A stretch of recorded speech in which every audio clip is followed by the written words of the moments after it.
Ce matin, je me réveille pour aller au cinéma voir La Famille Fantastique. Ah, coucou monsieur. J'étais inquiet quant au nouvel opus Marvel. Préoccupé sur la qualité de ce film pour des personnages si emblématiques de la maison des idées. Pourtant, les bandes d'annonce étaient correctes. Plutôt rassurantes à vrai dire. Mais rien n'y fait, le doute m'habite. M'habite. Pourtant, quel film. Ce n'est pas une révolution.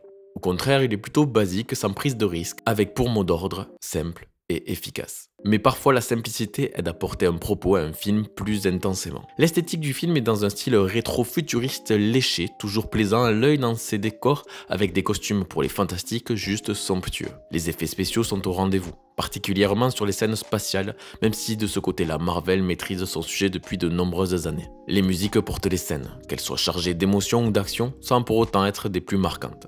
Encore une fois, simple et efficace. Mais que nous racontent les 4 Fantastiques? À l'image de Superman, d'ailleurs je fais une critique sur Superman, tu peux aller la voir. Ouais, c'est juste là. Pas d'origine des personnages, mais juste une scène d'exposition plus longue que pour l'Homme d'Acier, pour nous faire un rappel sur cette famille pas comme les autres. Pour moi, on touche là le mot-clé, famille. Les 4 Fantastiques, c'est avant tout une famille de super-héros qui, malgré un accident, sait se relever, se soutenir et aider le monde. Les relations entre les personnages sont magnifiquement emmenées.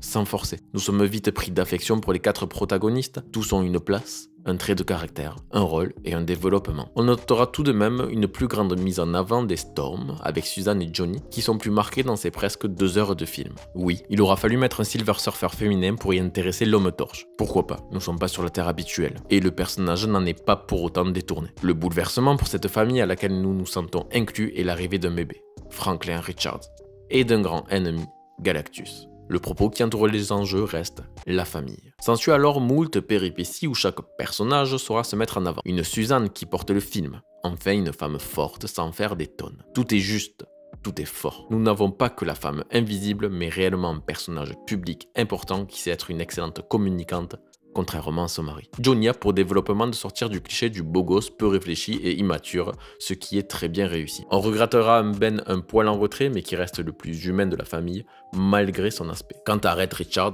c'est celui avec lequel on a le plus de mal à croire. Il utilise bien plus son cerveau que ses pouvoirs, à part dans le dernier temps du long métrage. Cependant, l'équilibre reste bon pour cette famille, où l'on ne passe pas par de grosses crises pour s'accrocher au personnage. Un choix judicieux, loin des conflits habituels de ce genre de film. Il est donc une inquiétude disparue au profit d'un très bon moment passé au sein de cette famille, qui a su rendre ses lettres de noblesse aux 4 Fantastiques, sa mythologie, et à l'univers de Jack Kirby pour ses scènes dans l'espace. On a de l'action sans être dans le démesuré. On a de l'émotion sans être dans le larmoyant. Point bonus pour l'acteur de Franklin, donner un Oscar à ce bébé. Je ressors du cinéma avec un tendre sourire, ce qui est toujours bon signe. A noter, la première scène post-générique annonce du très bon pour la suite. Curieux de voir comment Marvel va raccrocher les wagons, mais nous avons ici une vraie relance de Marvel pour rassurer Kevin Feige. D'ailleurs, j'ai fait une petite vidéo sur ces annonces récemment.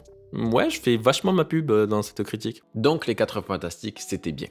Meilleur que Superman, avec des valeurs simples. Alors, on n'a pas les plus grands enjeux, on n'a pas les plus grandes scènes d'action, mais ce n'était pas le but. Marvel n'a pas pris de risque, Kevin Feige n'a pas pris de risque, et c'est bien, c'est ce qu'il fallait.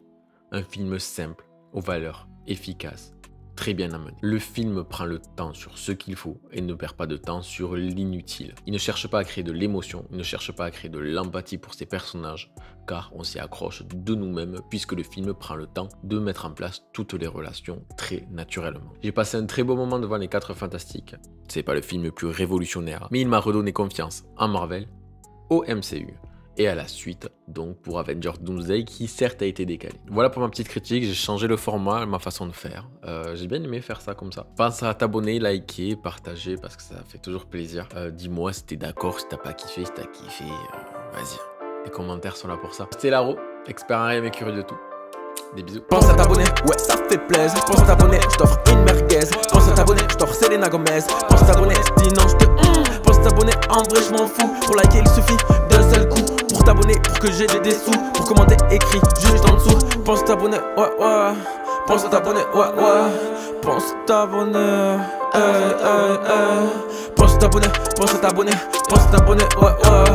Pense à t'abonner quand il fait froid, mets un bonnet.